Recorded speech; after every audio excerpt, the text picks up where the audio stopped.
All right, welcome to the latest episode of Blood Money. Today we have a very special guest, Michael Lujan. How you doing, sir? Just fine, sir. How you doing?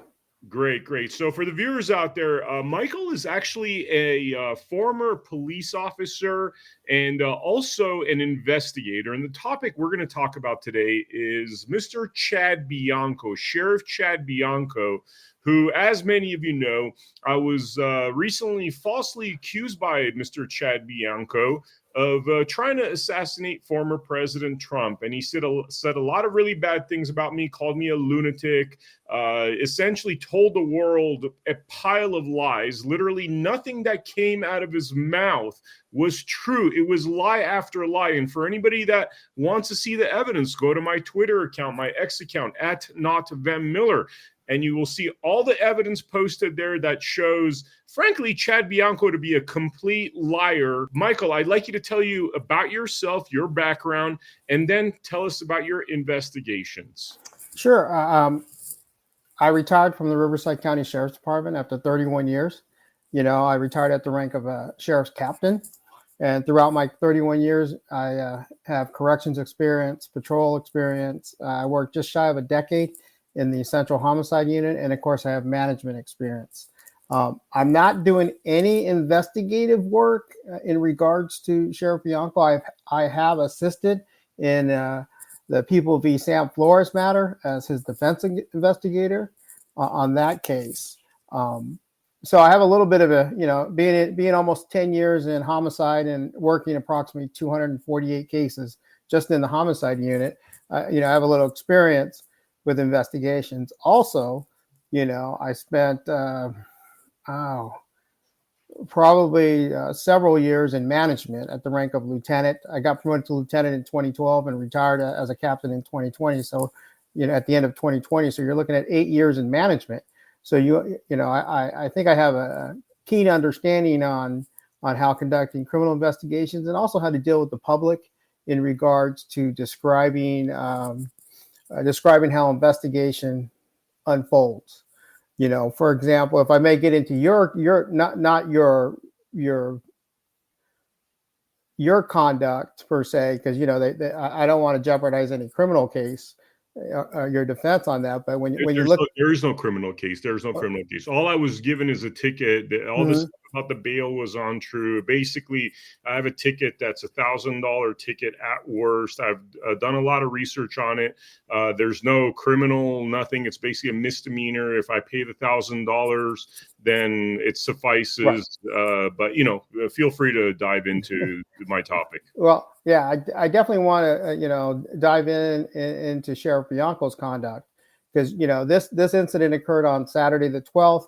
He had his press conference on Sunday the 13th. So within that 24-hour span, you have the sheriff reviewed the report, reviewed the body-worn camera video, had been briefed by the supervisors on scene. There usually is a presentation accompanying that.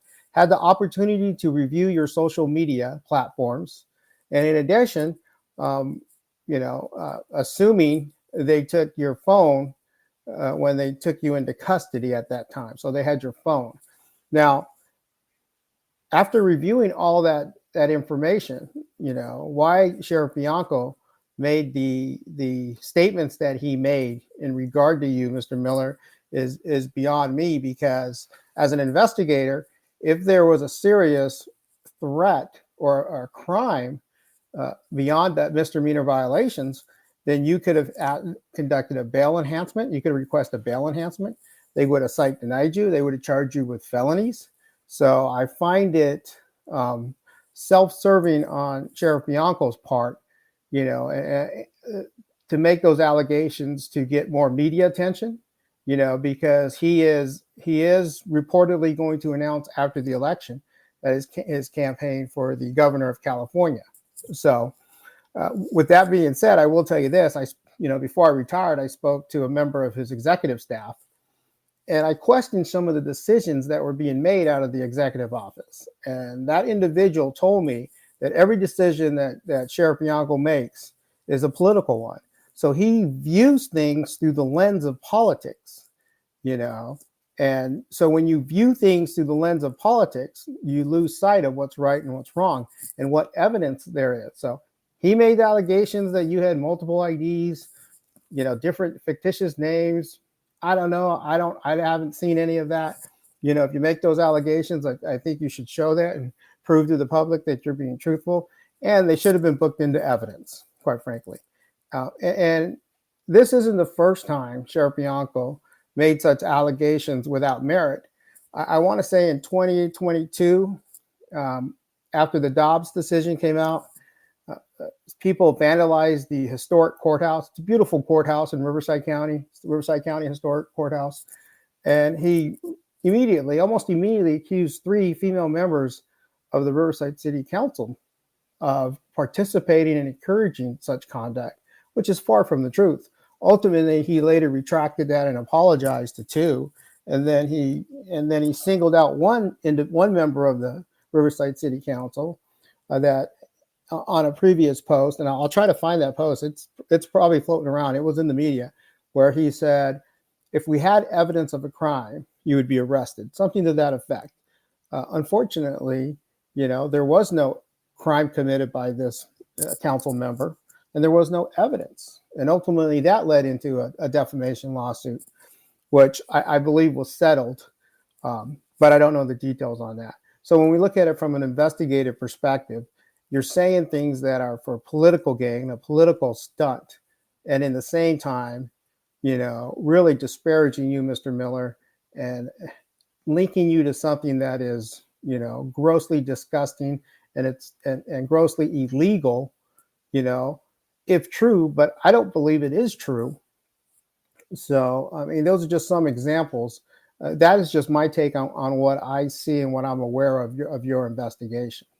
But it's, the culture of dishonesty runs deep right now in the organization.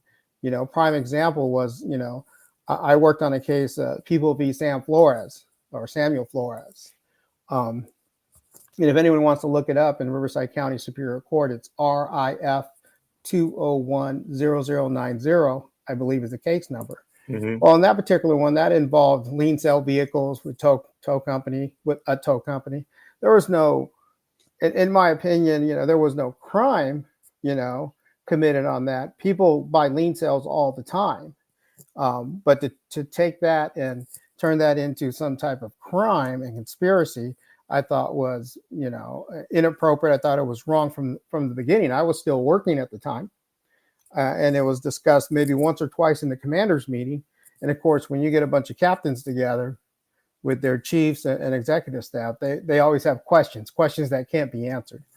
Well, during the trial, I sat in during the trial as a defense investigator, and it was disgusting to see people from the sheriff's department, being allowed to lie on the stand in the Flores case. And it was equally disgusting to see, the prosecutors go along with it. Now, I can tell you, DA Mike Hestron probably has no knowledge of this, because he's not a gentleman that tolerates dishonesty. He really isn't. And that's my experience with DA Hestron. I knew him when he was a prosecutor. He doesn't tolerate dishonesty, so I don't think he was aware of it. And I can provide you examples of the misleading statements made by the witnesses on the prosecution side. I mean, that case in and of itself is amazing, because so many people in the department, in the law enforcement profession in general, purchase lien sale vehicles quite often. It's open to the public. It's also open to the members of law enforcement and first responders. So, there are other issues that that come to mind. For example, Dennis Ruman. He's a retired undersheriff. He went to work for National Public Safety Group, and lo and behold, they get I'm told they get a $2.5 million contract with the sheriff's department. Of course, the question I had was, that proposal set out for bid? Did they get 3 quotes, or didn't they? Or is National Public Safety Group what we call a sole source vendor? They're the only people who who can do the work that we request, and they're a law enforcement software developer, from what I understand. So there are other issues going on in the sheriff's department, other than accusing people of crimes. We know that that's a behavior of Sheriff Bianco. He's done it before in the past, with members of the city council. I think he's doing that with, he's done that with, I think, a member of the Palm Springs city council. There was a dispute over there. That was a political, disagreement on a lot of issues. I don't think he ever got the nerve to charge that particular person with anything. So, but the Flores matter is very interesting to me, because it impacts the department as a whole, because so many people buy lien sale cars, and to single out, three individuals, right? There's actually four, to single out three individuals and hold them responsible for the individuals of one, which was a deputy, Kevin Carpenter, which, interesting enough, he towed a lot of vehicles, quite frankly. All the vehicles were legally towed. They were lawfully towed vehicles. Of this 15 or 18 month period, only 20 of them were found to be out of rotation. So how it works is, in Temecula, a tow company gets a week on, another tow company comes on. They had like 6 tow companies. So every 6 weeks, you have a week on rotation, and any vehicle towed by law enforcement, the sheriff's department, out of that station goes to that particular tow company that's on rotation. But you don't necessarily have to follow the rotation. You can go out of the rotation at the discretion of the needs of that particular vehicle. Say someone needs a heavy, which is like a heavy truck or semi, or someone needs a flatbed, stuff like that. But so what was Sam Flores was a police officer, I've heard, and I've heard his wife was also a police officer. What went on there, you think? We had a deputy that got in trouble. A deputy, Kevin Carpenter, got in trouble. He had been going through some marital issues, which ultimately his trouble spilled over into the department. And to alleviate some of that and help Deputy Kevin Carpenter out at the time, Captain Lisa McConnell worked with the executive staff and had him transferred to a less demanding assignment called court services. But Captain McConnell also approved him to come back to work overtime at the Temecula station, not only once, but twice. So each approval is a 6-month period.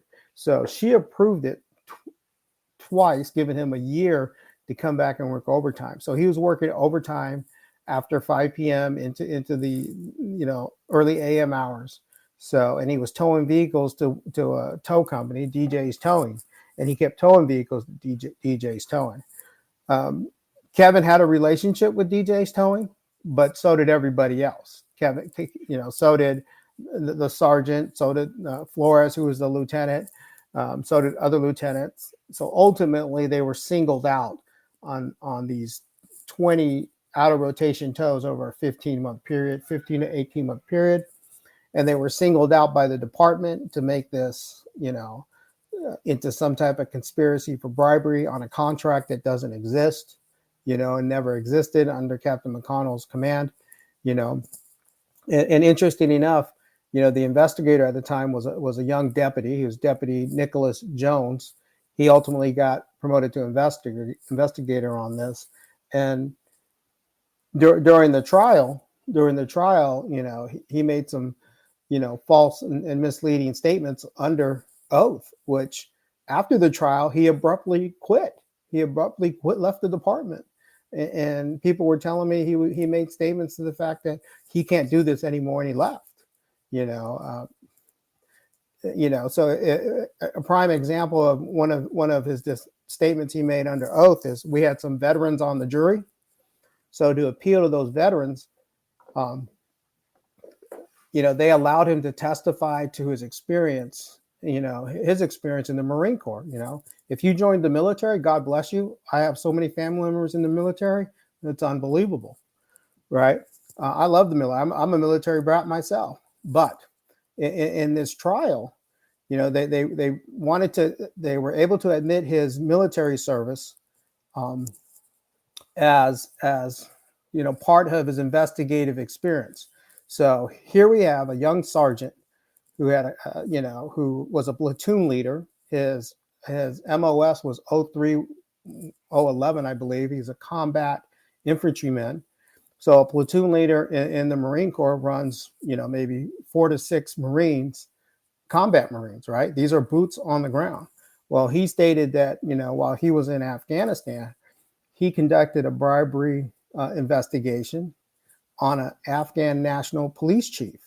And during that Afghan national police chief, was ultimately removed, according to him. Keep in mind, there's no documentation supporting this. Additionally, he said he derived his authority to conduct a criminal investigation on a civilian Afghan national under the Status Forces Agreement, which is absolutely false. It was a lie. At the time of combat, there was no Status Forces Agreement. And the current Status Forces Agreement they had, after, pretty much combat had we went from a combat force fighting to, I would say, more of a occupied force trying to develop a nation. It's strictly stated in that Status Forces Agreement that they'll conduct no criminal investigation of Afghan nationals, right? And that's pretty standard, from what I understand. Again, also he said he attended a training at Camp Pendleton specifically focused on conducting criminal investigations. However, on his DD-214, there was no training listed, so he said they don't do the training.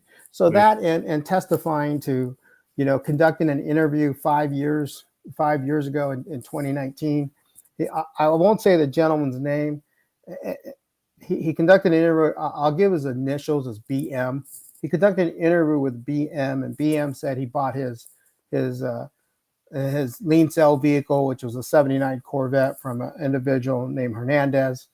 And the DA's office said it basically had said in their questioning that other than the 79 Corvette Flores received for free, what else did Flores get? Well, he didn't get any vehicle. There's no evidence of him ever purchasing a vehicle. I actually tracked after that testimony by Jones. We actually tracked down BM, interviewed BM.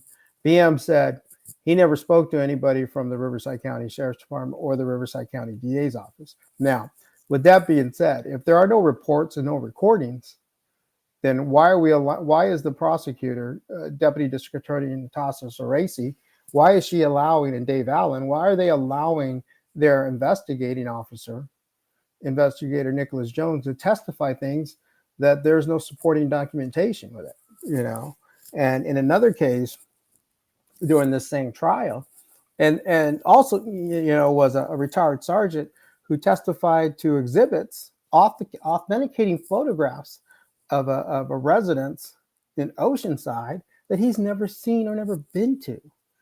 And under cross-examination, that he admitted to that. So how does the DA's office allow this individual to authenticate a property that he's never seen or never been to? Quite frankly. And then ultimately, he said he thought he saw a picture of it from Mr. Flores, and it kind of looked similar to it. But you authenticate it as is. This is the residence in question in the city of Oceanside. So, that's just a snippet of it. My partner, Joel Morales, he's a retired LAPD and Riverside County Sheriff Sergeant. He was the lead defense investigator on the Flores matter. I came in after I retired because of the injustices. But they really, this particular case was one that every witness was discredited, and the result, the end result was, unacceptable, but there's nothing I can do about that. But what we can do is sorry to interrupt you. Are you saying that every single person that was on that case was tasked to lie by the sheriff? Is that what you're saying? No, I believe Nicholas Jones lied on the stand intentionally. He continually changed his story. He talked about interviews that he didn't have documentation of. In fact, the defense, Joel Morales filed a complaint with the sheriff's department of dishonesty, right? They came back and said I believe it was unfounded. They sent the letter back, it was unfounded. Well, there's clear and convincing evidence based on the grand jury transcripts, and we'll be happy to share that with you, based on the trial transcripts that are pending, and we'll be happy to share that with you, that Nicholas Jones and several other employees, lied on the stand. But, you can't, the problem with finding someone was dishonest was that particular investigation is forwarded to the state, the Peace Officer Standard and Training agency that oversees law enforcement training and certification. If they find out dishonesty is one of the 9 areas where they can revoke your certificate and you cannot be a peace officer in the state of California. So they're very reluctant to say, oh yeah, this person lied, when in fact is you should have done an investigation. A prime example of lying. In March of 2020, there were grand jury proceedings in the Flores matter. During the Flores matter, then Deputy Jones testified. Deputy DA Allen and Deputy DA Emily Hanks were the prosecutors who presented the case in the grand jury, according to the transcripts. And they talked about the CHP service tow agreement. This is a tow agreement for tow companies who are going to go on rotation and tow vehicles at the request of law enforcement. Well, this is a CHP one. Now, during the grand jury, they said that this was the tow agreement in place at the Temecula station under the command of Captain Lisa McConnell, right? And per Deputy Jones at the time, and everyone signed it. Well, the reality is there was no signed CHP service tow agreement at the Temecula station, right? Nobody signed it. All Captain Lisa McConnell required was if CHP okays you, then we'll okay you. You just have to have a yard within the city limits or within the jurisdiction of the Temecula station. So, and that is an example of lying to the grand jury. Reading the grand jury transcripts, and I never realized, because I've been involved in grand jury proceedings before, but I never realized when they say you can indict a ham sandwich, you're absolutely correct. You're absolutely correct. They ignored the procedures and policies of the department. They attributed Lieutenant Sam Flores as bringing back Kevin Carpenter solely to tow vehicles. Well, that's inaccurate. The only person that can bring Kevin Carpenter back to the Temecula station was Captain McConnell. Captain McConnell even had him continue to be the Explorer advisor. These are young kids, young teens, 14, young adults to 21 that may have an interest in a career in law enforcement, so they can be an explorer. It was Captain McConnell who shielded and protected Kevin Carpenter. But on a side note, she wasn't held responsible for anything, maybe because she dated Sheriff Bianco back in the 90s when we were all deputies. I'm not slandering anybody. I'm not slinging mud. That's just a fact. That is just a stone cold fact, wow. Right? So she was the commander responsible, but she was not held accountable for anything. She stored items at DJ's Toad. She borrowed a flatbed truck from S&R Towing using their resources, for the Christmas parade. So when you talk about someone who has the authority to approve or deny a contract, it isn't a lieutenant or a sergeant. It was a captain. I was a captain. I know it was only a captain can do that, and a captain above. So when you look at the Flores matter, all these people who testified and the selective enforcement to Sam, it's disheartening. It's a conspiracy. I don't know what Sam and Robert Cristolon did to McConnell or Bianco to be treated this way, but it's absolutely embarrassing. I mean, you're talking about a lot of things here which indicate that Sheriff Bianco should have been removed a long time ago. Why hasn't he been removed? Why hasn't there been proceedings to have him removed? I mean, I've heard the DA certainly, I mean, you were saying a lot of nice things about the DA, but unfortunately, I haven't heard such nice things. I've heard that the DA, just rather than check and balancing him, he kind of acts like a protective mechanism for all the wrongdoing. So, I mean, tell me a little bit about that. Like, what is going on in these departments? Why is there so much lies and corruption? And why is he not being held accountable?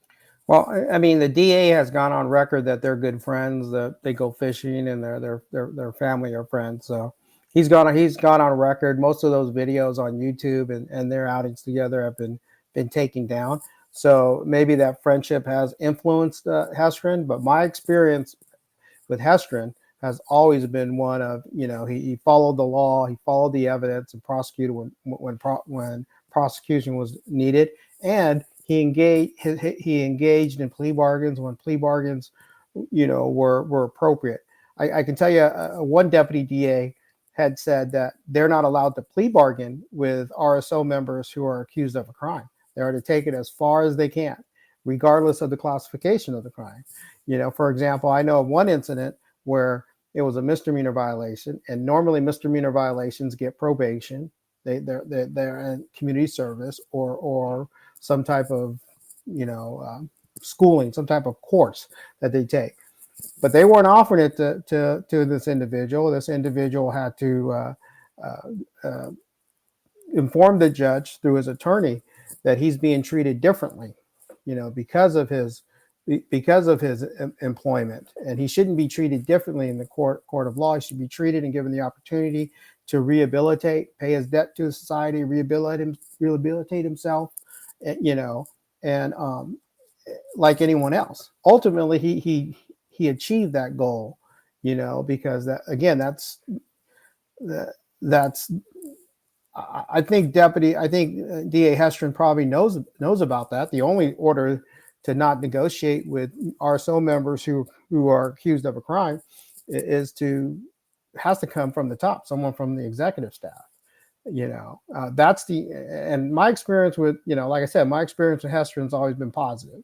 So, but you're absolutely correct that, there is this ongoing belief that, Hestrin, is doing the bidding of Chad when it comes to prosecuting. And prime example is the Michael Yarbrough case, and that occurred in 2021. Now, that case is a matter of public record. Michael Yarbrough was a sergeant. He was on call at the time, from what I understand, and he saw an individual walk into a bar and grill that had testified at a previous trial. And my understanding, the jury came back with a not guilty verdict.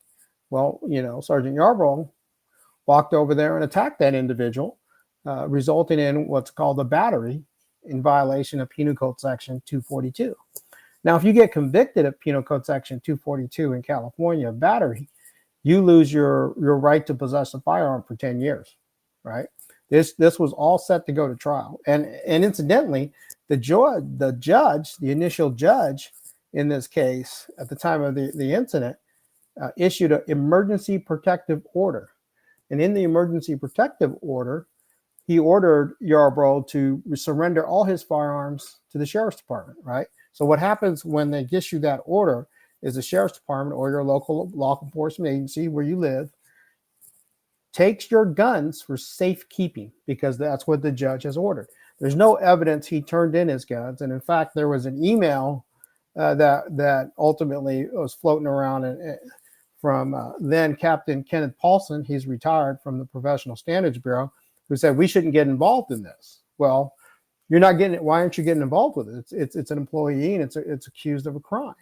Well, there's no evidence of it. And to dovetail off that is, once you turn in your guns for safekeeping, you have to fill out some paperwork with DOJ, and the DOJ will give you the authorization to return those guns to that individual. You just can't walk in and get your guns. You have to fill out like an application through DOJ requesting your guns back, and they'll look further into this allegation of battery. So with that being said, just before trial, I was just before trial, the district attorney offered Mr. Yarbrough a plea into a 415. So there was a negotiation there that no one else had. No one that I know who's been arrested as an employee had that opportunity to a 415, Penal Code Section 415, which is disturbing the peace. So if you're convicted of disturbing the peace, you can keep your guns. And then he remained employed, right, for another year, and then honorably retired. And that Sheriff Bianco presented him with a retirement badge and posted it on Instagram. And as soon as he posted that, I received numerous calls, because I get calls from people all over the department, asking me why, why are we doing this, and asking me for advice. And, I also say I don't never get any calls, because I like yourself, you get information, you keep it confidential. You don't name any names, right? So in this particular case, everybody was curious on why. One, he kept working with an emergency protective order. Ultimately, those complaints reached Sheriff Bianco, and they were forced to place him on administrative leave. And Yarbrough made a mistake. He was held accountable for it. He was given, from in the eyes of a lot of people in the department, preferential treatment, compared to what people are going through now when they're accused of a crime, and was honorably retired. So when you see a disparaging treatment, between one employee versus another employee when they violate a crime. So other things, and I believe, there was another incident with Assistant Sheriff Gunzel, who sent a Captain John Moore an email regarding a campaign contributor to Sheriff Bianco regarding tickets he was getting, because he owned a trucking company out of Jurupa Valley, and Jurupa Valley has a commercial enforcement deputy.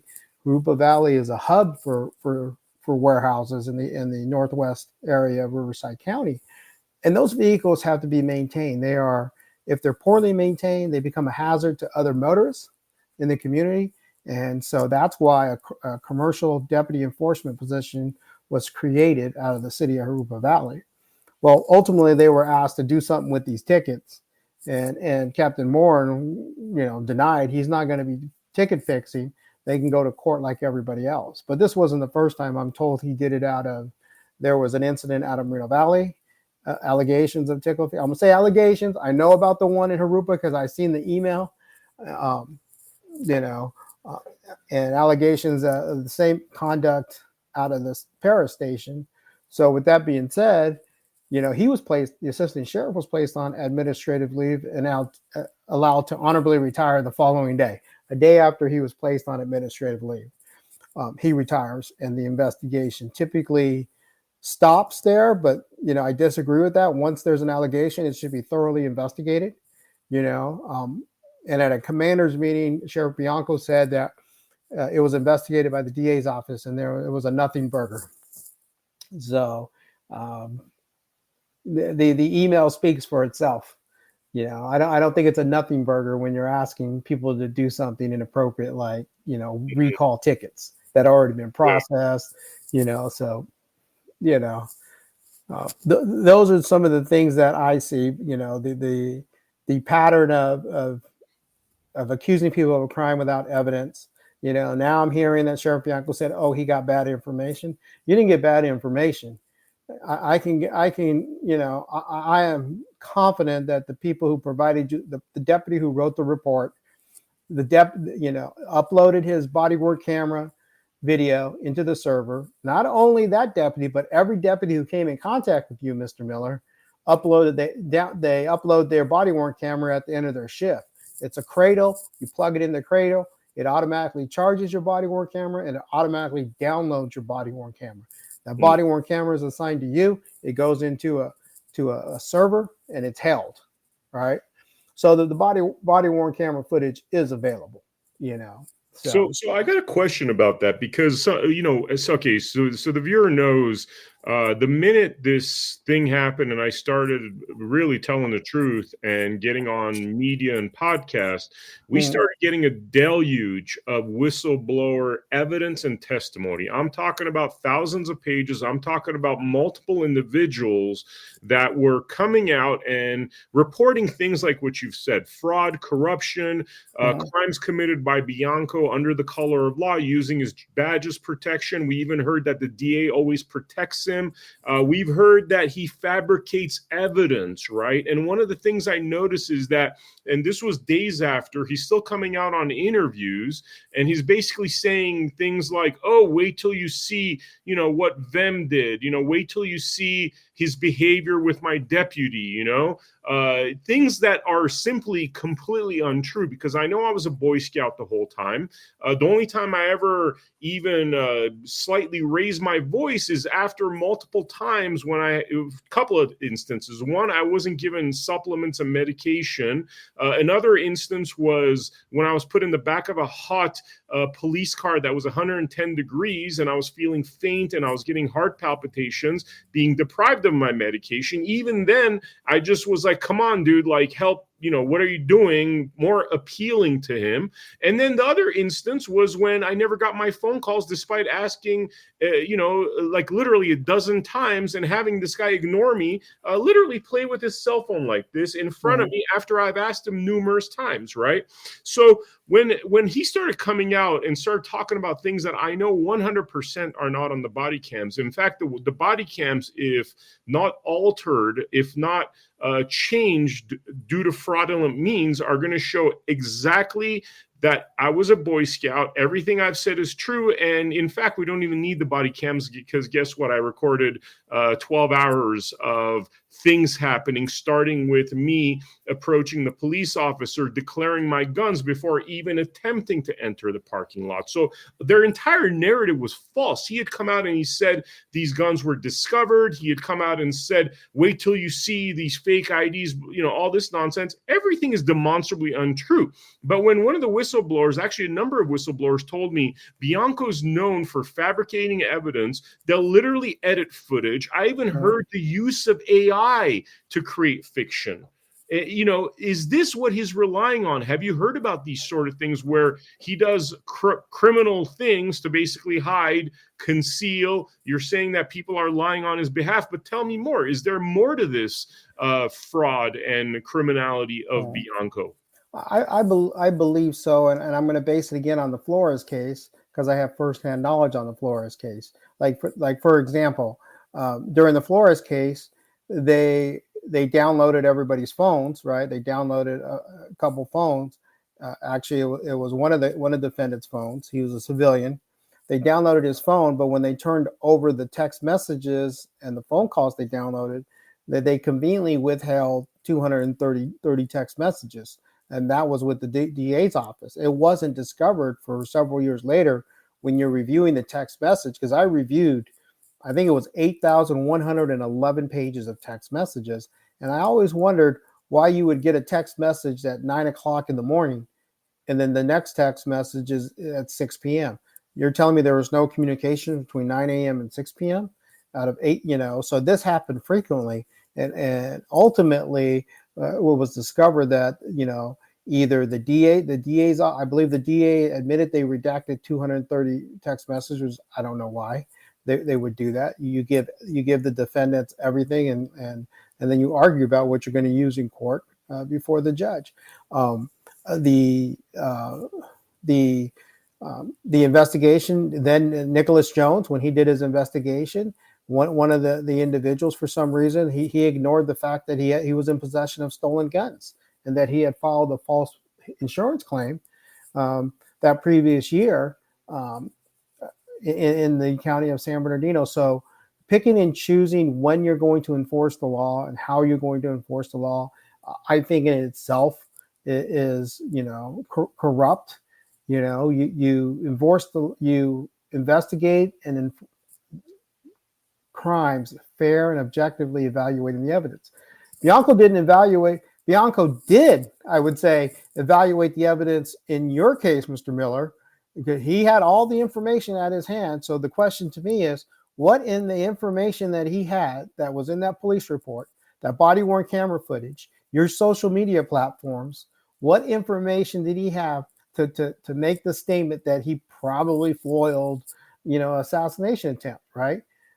That is just dereliction of duty. That's unethical. It's unprofessional. It's disingenuous to make that leap of I think in his press conference he said it's common sense and reality. Well, what the common sense and reality? That's his common sense and reality. And if we go by Sheriff Bianco's common sense and reality, if he doesn't like you, everybody he doesn't like will be in jail. And those people who he does like will get a sweet deal from a battery charge or assault with a deadly weapon charge, right, to a disturbing the peace charge, and summary probation for a year, and then honorably retire. So that's most of my experience is with the Flores matter. I know another case. He is fighting the case where two master investigators did an investigation and said there was no crime there, but yet no, he didn't believe that. He says no, there's something there, and then he took that investigation away from two master investigators. So to get to the rank of master investigator, you really have about 20 years on the department. You have to do a case presentation to a panel, and a panel of experts in the area of criminal investigations within the department. And then they make a decision on whether your investigative skill sets rises to a level of the title and pay associated with master investigator. So in this particular one, they took the case away from the master investigators, gave it to other investigators. They then told them to find the evidence. Well, there is no evidence to be found. They submitted the case to the DA's office. The DA's office said, we've already rejected this case. The DA's office let it sit until the employee called them and said, hey, what's going on with this case? And they said, nothing. We're not going to file anything on it. And Sheriff Bianco, once he gets his mindset, it was like, I don't care. Find the evidence. Well, evidence isn't there. There was another case, and Sheriff Bianco likes to say he's this, Christian sheriff, former member of, the Oath Keepers, a constitutional sheriff, but for someone who's supposed to be this Christian, he sure does lie a lot, in my opinion. He sure does. And he has no problem doing it. When the captain came down and put me on admin leave 2 weeks before I retired, he couldn't tell me why I'm on admin leave. And no one could tell me why I was on admin leave. Nobody. Wow. Nobody. And then when my retirement, because, you put in your request for retirement and the date several months before, so the department can start looking for someone to fill your position and move people around in the organization. I was going to say move people around the chessboard, but you'll find soon enough that Sheriff Bianco plays checkers while everybody else plays chess. Yeah, totally. I mean, he's sending like threats to me through podcasts now, where he says, well, he'll never be able to afford it. He's going to spend a whole bunch of money. He's almost looking at the corruption, frankly, of how our legal system works, in that in order to go after somebody that's corrupt like this, you need millions of dollars. That's left basically up to an elite that could afford it. Most people can't find lawyers on contingency. So he also looks at the fact that lawsuits are expensive as a way of people being prohibited from bringing him to justice, bringing matters to justice. Is that something that you've heard before? Yeah, he likes to wait people out. I mean, especially when it comes to employees, he likes to wait people out, because when you lose your job, he'll tell you, well, I don't care, fire them. It'll take them 2 years to get their job back, and then they'll be broke. That he tries to wait you out financially. And he hides behind the fact that, yes, he is an elected official. Yes, he is the sheriff of Riverside County. So he has those resources. He has county council, and the county, supporting him. But his conduct, but he's also cost the county millions of dollars. I don't know if you saw the article out of the New York Times and the Desert Sun. Christopher Damian did did a piece on the jail deaths, you know. Could you tell us a little bit about that? I mean, I've definitely seen it, but I like the viewers Mhm. that haven't read it to know all about it. Well, I mean, there was a rash of jail deaths, you know, and 19 jail in custody deaths that occurred, and that encompasses murders, overdoses, and suicides. Well, um, you know, I would say that the lack of staffing in our corrections bureau is a contributing factor to the lack of performance by the deputies. So so when you have lack of staffing, and I think this goes back to when Sheriff Bianco decided he was going to remove all sworn personnel, as many sworn personnel out of the jails and put them in the field so he can fill special assignments, and that's within his authority, but the staffing at the jails suffered. So, you have to have proper supervision and care for the in custodies. And you can't do that when you're short staffed. So in the jail deaths, they had people calling in, like in one suicide that was depicted in Christopher Damien's article was a Miss Upton.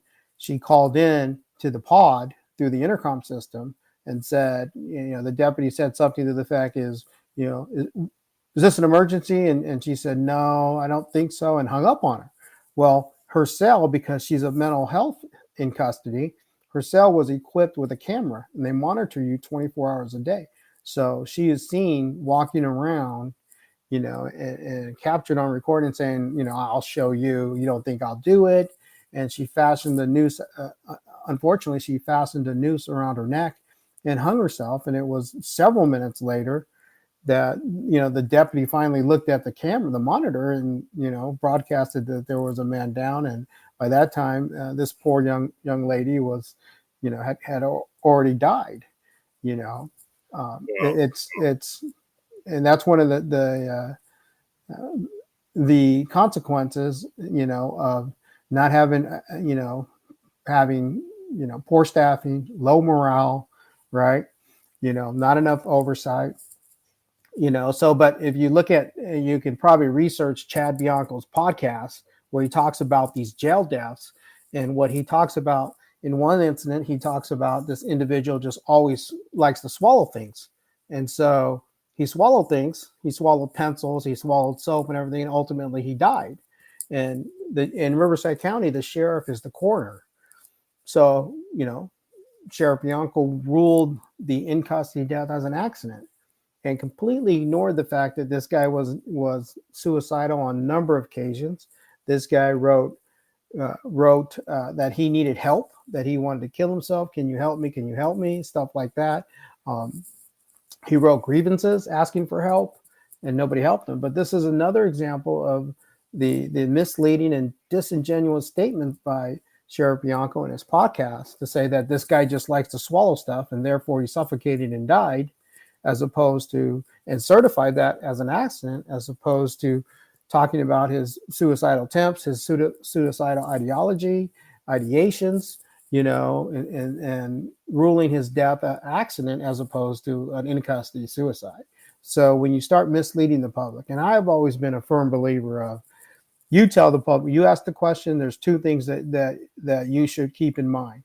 Either one, you're unable to answer the question because it's an ongoing investigation, or two, you tell the truth. You don't sugarcoat it. You don't minimize it. You just tell the truth. That way, the public,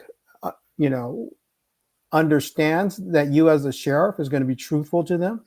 But right now, the public doesn't believe Sheriff Bianco as a truthful and honest person, and nor do the employees. A lot of the employees I've spoken to, and I've been retired for 4 years, and I've been trying to stay clear, but it's just disheartening when you put 31 years and some change into an organization. And I worked for five sheriffs. 4 of them were really excellent sheriffs. Sheriff Bianco being the 5th one, but he when he said he was going to change the culture of the department, he sure did. He changed the culture of the department to where their leader they see their leader, Sheriff Bianco, being a very disingenuous person when he talks about things, and they're losing. And then when the employees lose faith and trust in their leader, what do you think the general public is doing? The general public is looking at Sheriff Bianco and like, why are you lying? And keep in mind, law enforcement, it's very critical. Law enforcement, this is not a Democrat thing. This is not a Republican thing. This is law enforcement. This is a public safety thing. Your investigation to be fair, objective, thorough, representing the facts. You're talking about evidence. You're talking about you had all these passports, you had these IDs and fictitious names. Well, produce it. Produce it.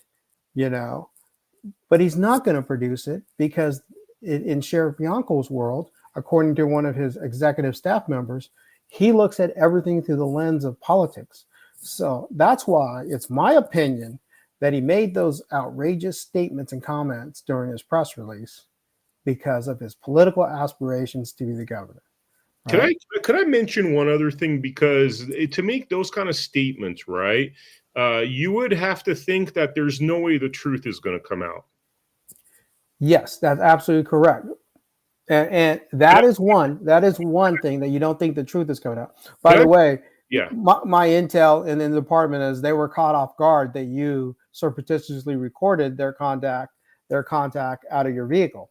You said, so I'm an investigative journalist and a documentary filmmaker of like many years, and there's something called instinct, and this is something that I interviewed because I've done a lot of shows with FBI members, whether it went to pilot, whether it went to series, whether it was just a presentation or sizzle reel. But my experiences have been some of the best.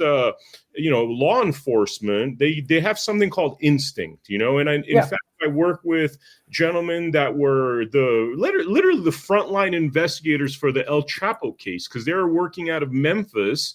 And El Chapo, the way he used to ship his drugs is that they would be distributed out of the South in essentially semis that they would make it look like it's produce and meat, right? So there would be the crack cocaine or whatever hidden behind that stuff. And what happens is that the police officers usually don't want to open those kind of trucks unless they know there's something in there, because once you open it, you've spoiled the vegetation and the meat.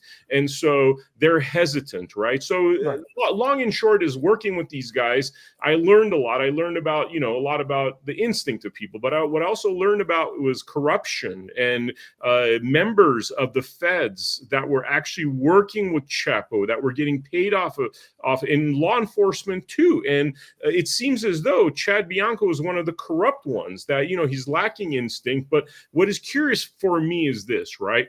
The way he said those lies, number one, yes, the recording caught him off guard because he thought most likely that he could fabricate the recording. He could twist it how he wanted to. Now he has no choice but to, run smack dab into reality. The other thing that happened is that a day after he made his public announcement calling me essentially, the third assassin, and I'm a lunatic, and that he knows for sure that I was there to do something wrong.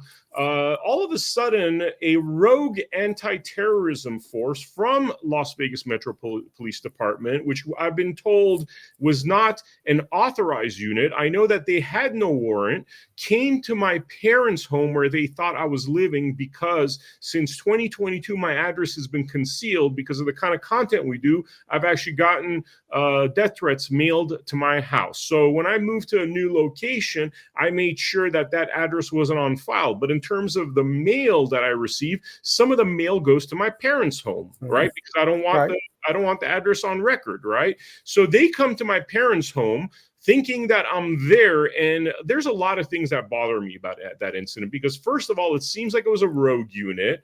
I'm assuming that this was a call Sheriff Bianco made to his buddies in the Las Vegas Metro Police Department, which, by the way, he has a house in Las Vegas. He has roots in Las Vegas. He knows people in the police force in Las Vegas.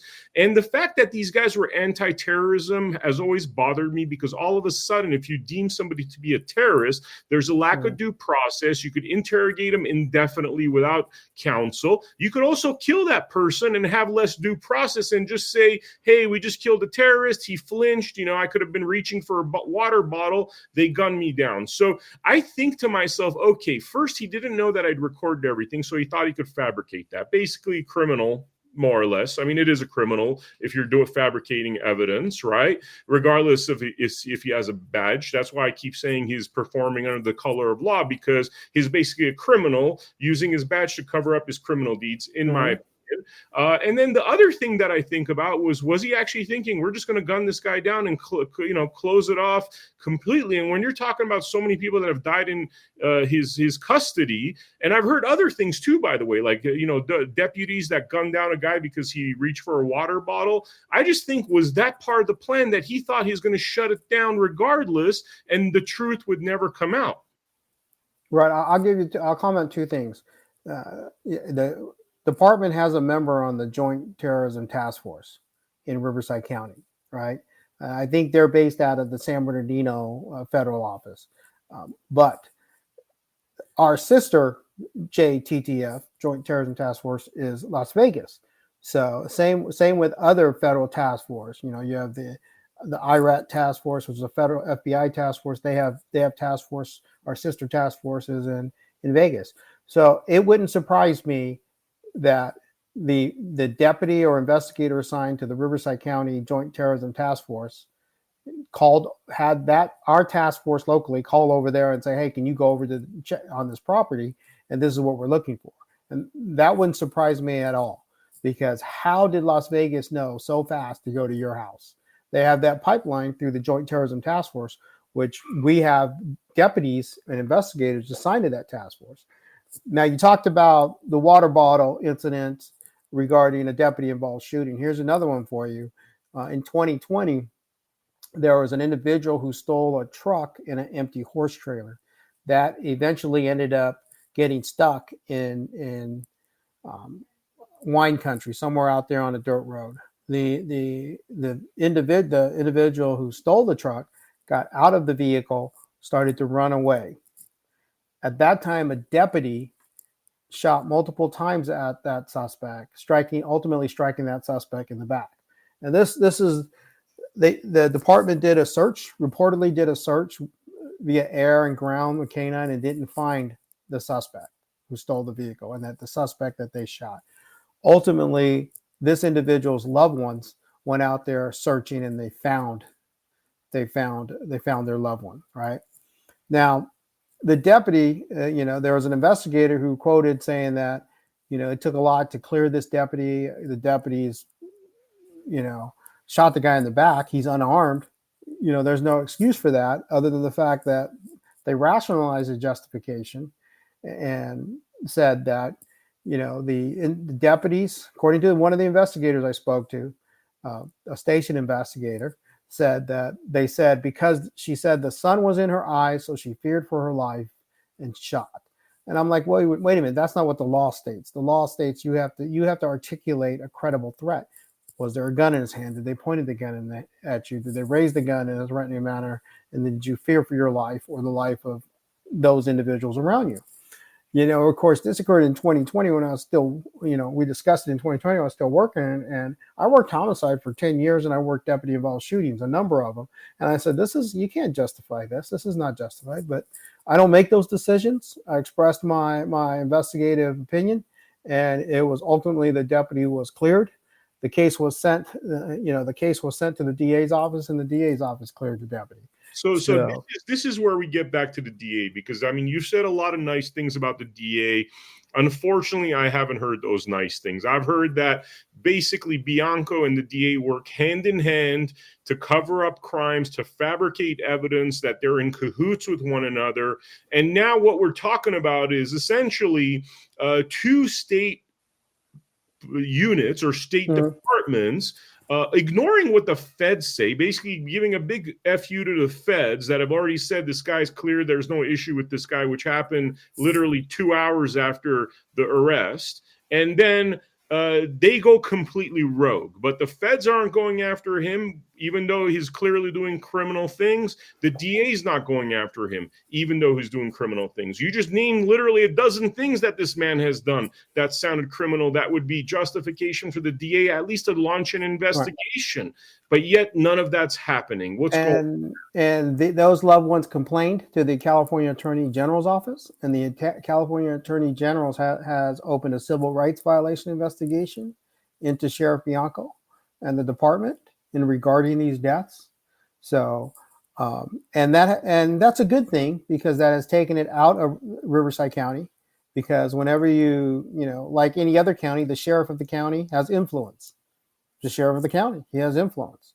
When you take it in the attorney general's office, you're looking at people who are assigned up and down the state. They work for the California Attorney General and Department of Justice, and they'll conduct a fair and impartial investigation. And those findings are anticipated.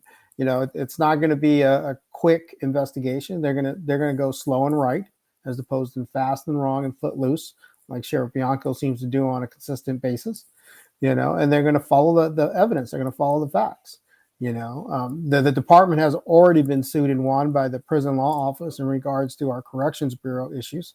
Corrections should be a top priority, within the organization, because there are deficiencies there. There are staffing deficiencies there. There are, medical and mental health. They made huge leaps and bounds from what I understand, but there's still work to be done, and if you don't have the support of the sheriff, then those funds needed to correct those deficiencies are going elsewhere. For for example, you have a fentanyl task force where you already have a narcotics task force. Why add a fentanyl task force? Just fold that into the narcotics. And I'm talking about staffing and deployment issues, that are negatively impacting our corrections bureau and the overall public safety of the county, in my opinion. But yeah, you're absolutely correct. I've been hearing that as well from multiple employees, not only from the sheriff's department, from other agencies, and a few individuals from the DA's office as well. One deputy DA said he rejected cases on a consistent basis, and basically said he wasn't going to do Bianco's dirty work, because there's this thing now, if you get charged with a crime, that once you get charged with a crime, Sheriff Bianco will put you on admin leave and then do a admin investigation and terminate you regardless, and then try to get your post certificate suspended, on it as well. So, and I heard that from quite a number of people, that just seems to be the way things are going now. And the sheriff the elected sheriff has a lot of authority, and you have to respect that authority, and you have to exercise that authority, judiciously, and you need to do it fairly and objectively, quite frankly. And I can tell you, the employees are now seeing what they helped get into office, because the association, initially gave Bianco $1 million to run, and they gave him more money when I ran against him unsuccessfully in the last election, Wow. Which was surprising to me, is the register of voters seemed to have mishandled my paperwork.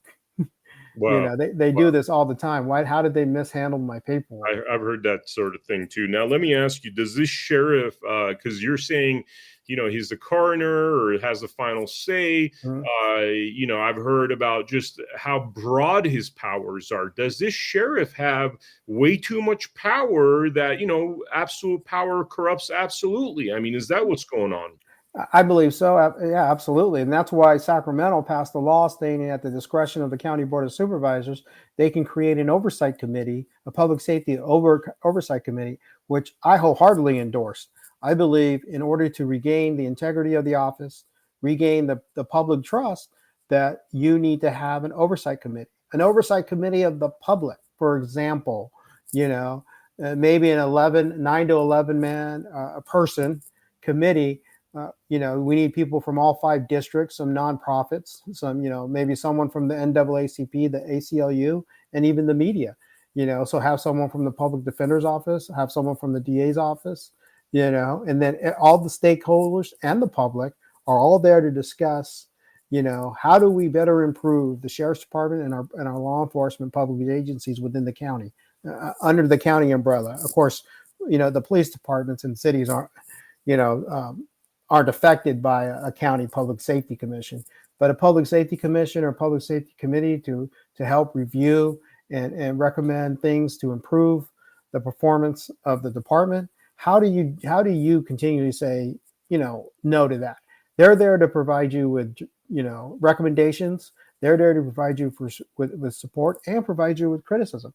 You notice in Bianco's press conference, when a couple of the reporters asked him if he was being disingenuous or if he was being dramatic, did you see his facial expression? The nonverbal communications during his response was he got angry. yes. He He got does angry. not. Yeah. He's not an individual that accepts constructive criticism. And I can tell you that there used to be a disciplinary matrix that was approved by the department and both unions, the Riverside Sheriff's Association and the Law Enforcement Management Union. All right. I was in a commander's meeting when they talked about doing away with the disciplinary matrix. They're going to work on getting rid of that. And Sheriff Bianco said he was the only person that can,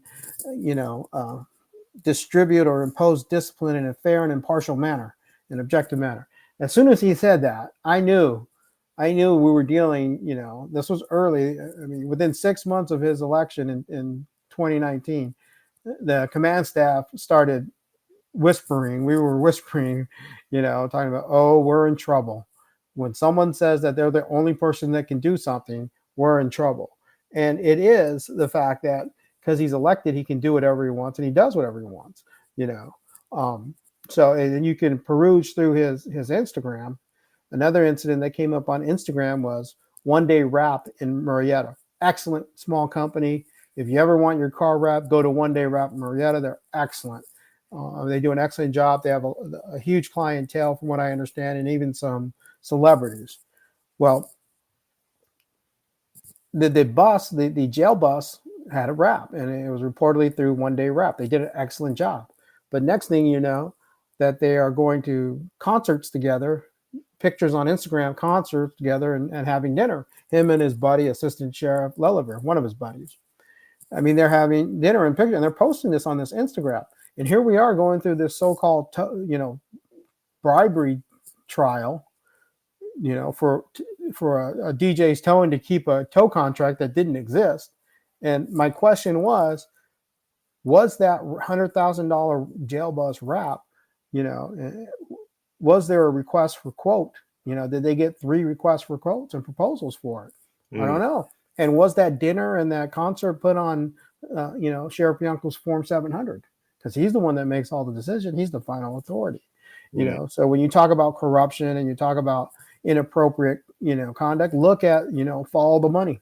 Prime example, the Coisburg Detention Center, they replaced their hood range in the kitchen, right? You know what I'm talking about. It's a stainless hood range. It just goes up there, hooks into the vent, and they attach it, right? I was told it was $400,000. No way. I was also told there was this like design feature or this design fee, like $10,000, $20,000, $30,000. Ultimately, my understanding is captain started complaining, and you just get the bottom line of the price of $400,000. And I could be wrong. I'm only getting this from the captain, the captain at the time, that they weren't allowed to look at the line item costs that created this such astronomical amount. And when you're not dealing with your money and you're dealing with vendors from Orange County, right?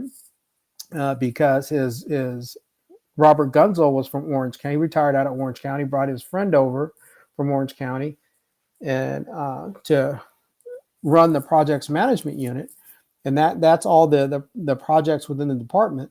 And there was a noticeable decrease in Riverside County vendors and a noticeable increase in Orange County vendors. And then there was a notable increase in the secrecy of the line item cost of each item. How much do you think it is to replace a staff bathroom? Right, we're taking the old toilet out, putting a new toilet. We're taking the old sink out, putting in a new sink. We're taking the old paper towel dispenser out, putting in a new paper towel dispenser. So you're not creating a new design, but I believe they quoted that price at over $800,000 for the Robert Preston Detention Center.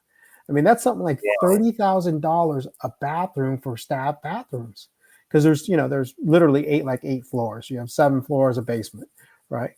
And there's a staff restroom on every floor, and that's that's incredible. I mean, they talked about, oh, well, that's prevailing wage. I go, since when is $30,000 to replace a toilet sink and a paper towel dispenser is prevailing wage?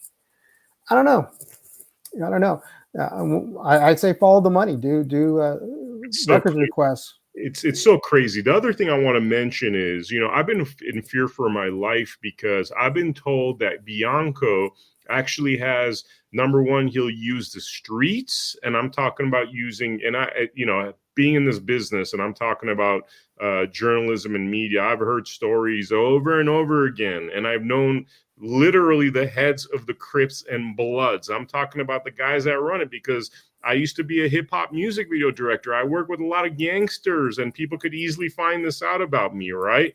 And not just the Crips and Bloods, by the way, East Coast gangs, Midwest gangs, you name it. And I know for a fact that corrupt cops, corrupt officials sometimes use the streets to off somebody that is implicating them in crimes. And I've heard Sheriff Bianco is this kind of individual, and I'm not, this is what I've heard. Any comments on that topic? I don't think I too believe he's a vindictive individual, but I don't think he's vindictive to that degree. I don't think. I mean, I don't. What saves me is I fully anticipate being charged for something. People always say, "Oh, Assistant Sheriff Lelliver was quoted by an individual who said, oh, we'll get Lujan, we'll get him, we'll find a way to get him." Well, it's been 4 years since I retired. I mean. I don't think Bianco is that dumb to sit and try to assassinate you, Mr. Miller. I just don't think that he's that dumb. I think if you come to Riverside County, I think you're going to be fine. I would just say stay in the city, where sheriff's department employees don't patrol, or like you did last time, you called in for your public comment. And I think, your public comment is important because it keeps it in the public purview, your case in the public purview. But I don't think you're in any danger. I don't think Bianco is that narcissistic. He has a narcissistic attitude. He's very emotional. He's one of those knee-jerk emotional leaders where if you say he says something, he wants you to believe it. And now when you're firing back, and you saw that in the press conference when disparaging and disingenuous, he doesn't know how to answer those questions, when it's simply, no, I'm not being, or yes, I am. He'll never say yes. He'll never admit to him being wrong whatsoever. So, no, I don't think that you're in any danger, your life or anything. I think that, there's a core group of his supporters that have no problem, going online and trying to gaslight you and disparage you in every way, shape, or form. You see those people online all the time. It's been told to me by department members, there's probably about 100 of them that are department members with aliases and friends that constantly say he's the best sheriff in the world.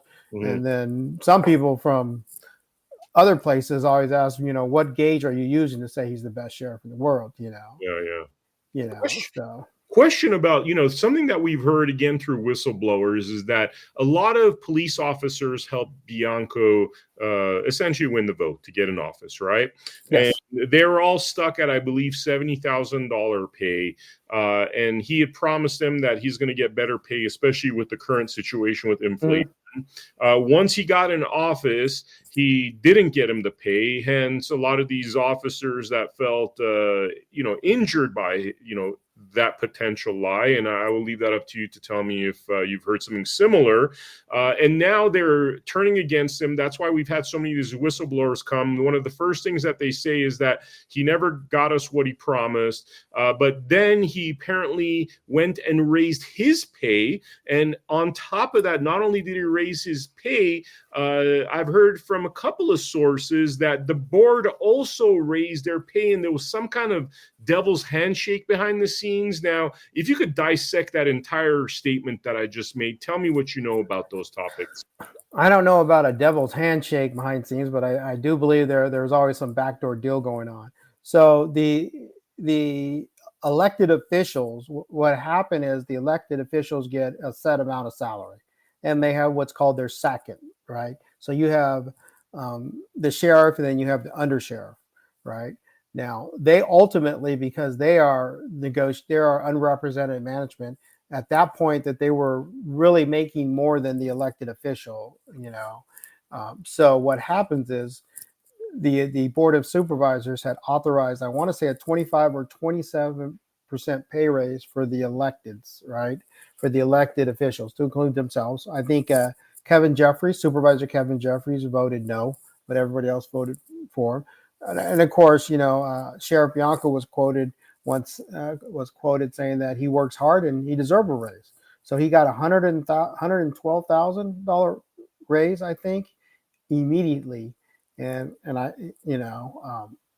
or it could be more, it could be $115,000 raise immediately, as opposed to incremental, over the next 4 or 5 years. So, and that really irritated the line staff, because they're in negotiations now, and their negotiations, from what I understand, I was told, was 3% a year for 3 years. So that 3% is not keeping up with inflation and the cost of living, of course.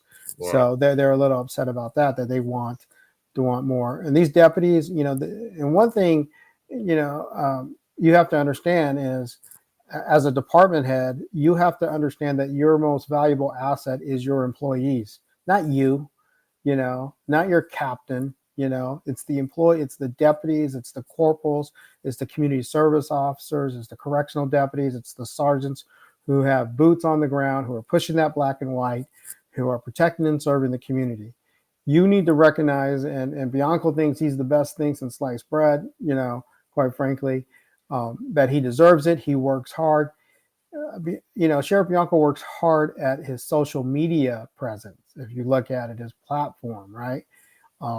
And you look at his press conference, it's all about I, me, and he takes credit for the hard work that men and women do in on the front lines of public safety. So, but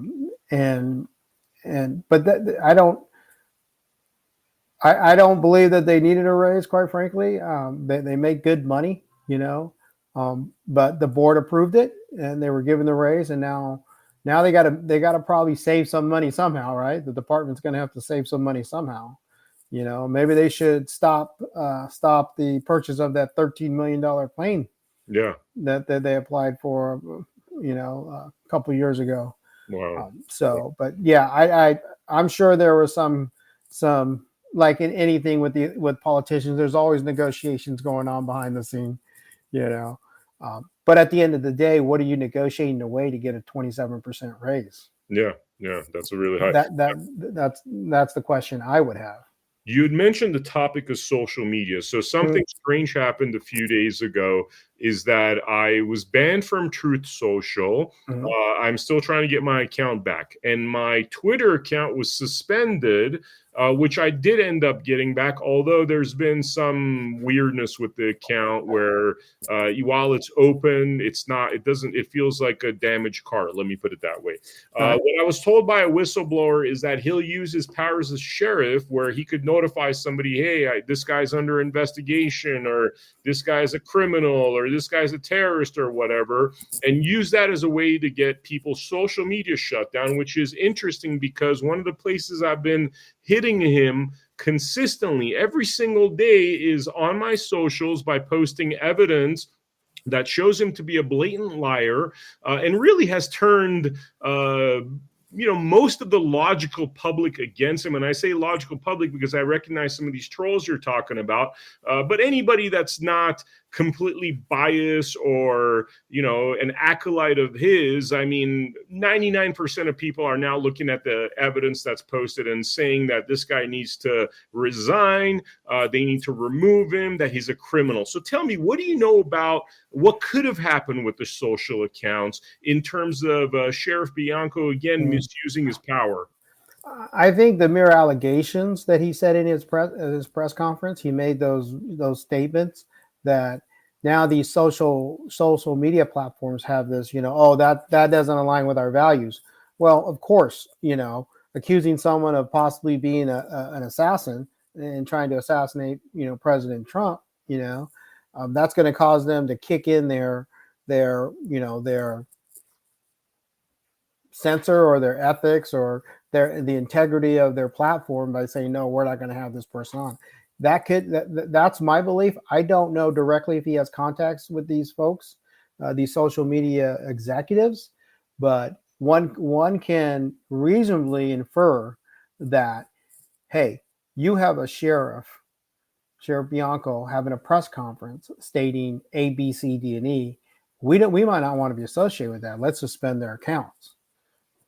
So yeah, I would say, in my opinion, it's definitely influential, but I don't know directly if he has that contact, because Riverside County is one county in the state of California that's 58 county, and we're not a hotbed for anything, quite frankly. I don't think he would have that type of juice, to have a contact with the executives. Maybe someone in LA would, because they're a big city. LAPD is 10,000 strong. LASD is 10,000 strong. NYPD is like 35 to 38,000 strong. So these larger, agencies, they may have a contact. But I don't think Riverside County Sheriff's Department, with 4,100 both non-sworn and sworn personnel in the department, is big enough to warrant Sheriff Bianco having a direct line to some social media platform executive. But I wouldn't put it past these social media platforms saying that. I mean, look what they did to Trump and his supporters, quite frankly. And you can see the disparaging treatment, but I wouldn't put it past them saying that, okay, Mr. Miller, we're going to suspend your account till we look into this further. Just based on their policies and procedures. Yeah. And just I want to give a little piece of news because I did get my Twitter X account back. Truth Social is still banned, although I think once they understand what's gone on. I did get word from individuals within the Trump campaign, because just today I released a piece about January 6th and how the Democrats and the leftists were involved in planning that event. It's actually right on my Not Vem Miller Twitter account.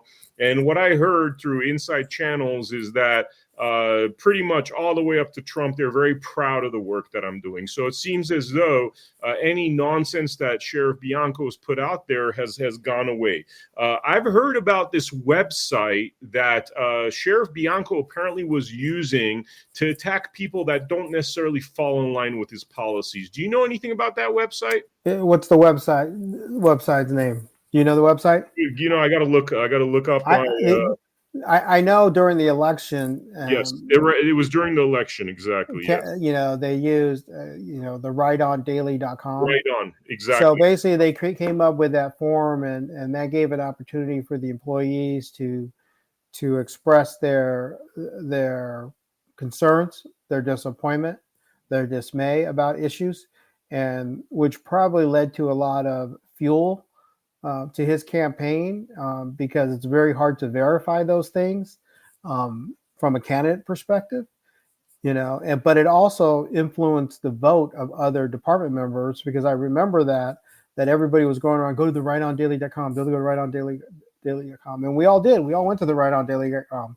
And some of the things in there, I can tell you, a majority of the things in there were factual. Majority of the things were factual, especially when it was related to misconduct. Overtime misconduct, policy violations and this and that. But the problem is, you use that to your benefit, and the current administration at the time didn't have any knowledge of it, because if you don't make your supervisors aware of it, they can't address it. But, if you ask me, because not everybody has X, not everybody is on these social media. If you had a forum such as that, that where people can, log in, and it's strictly confidential. Their email addresses are confidential. Their names are confidential. They don't even have to give their real name, but at least their email address is confidential, or any identifying information is confidential. And they will literally, at this current state of the department, a number of employees would probably get on there and tell you what's really going on. How is this projects management working? How are contracts awarded? How are people being disciplined for this, and another individual who's in the circle, are not being disciplined, and they committed a similar, if not the same, violation of department policy and or statutory law. So that was very helpful to Bianco, the writeondaily.com, and because it started out up north, and it was a Republican kind of, the guy was like a Republican think tank where he talked about politics all the time, and he got 2 million hits, 2 million reviews and comments, if I'm not mistaken, on it, which was his goal when he started the allowing people to comment on the Riverside County Sheriff's Department. Wow. So that might be an easier avenue to obtain information that you're seeking from additional information that you're seeking, because it sounds like a lot of people are calling you. You put your number out there, your 702 number at the board.